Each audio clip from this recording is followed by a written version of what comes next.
Torej, kratki roman o snegu ljubezni, to je naslov te knjige,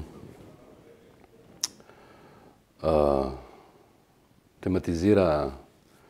bližino, oddaljenost, na novo vzpostavljeno bližino, znotraj tega pa nasilje. Nasilje, ki se, kako bi rekel, se odraža v najbolj nepričakovanem, najbolj intimnem krogu znotraj družine, ampak nasilje, ki na nek način odpira neko refleksijo o tem času, v katerem živimo, v času nekega dezorientacije totalne in v katero se zlahka umesti neka na novo brana zgodovina, na novo branje zgodovine, kjer se dejansko lahko izniči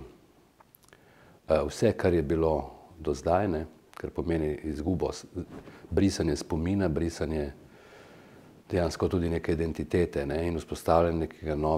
nekega novega, že videnega, grozljivega reda družbenega. To mora biti zdaj ena taka kratka oznaka te knjige in rekel bi tudi, mora biti seveda ljubezen, prijateljstvo,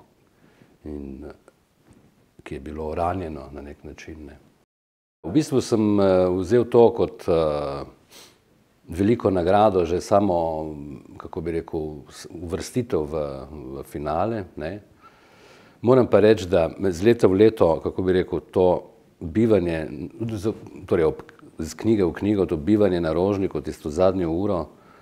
kar pobere, mislim, čeprav si rečeš vse super, vseeno, lep dosežek, tista zadnja ura je dramatična, mislim, vse bi jo človek doživlja, jaz ti vse doživljam strašno z velikim vznemirjenjem, mislim. In seveda spada k promociji knjige tudi to vznemirjenje.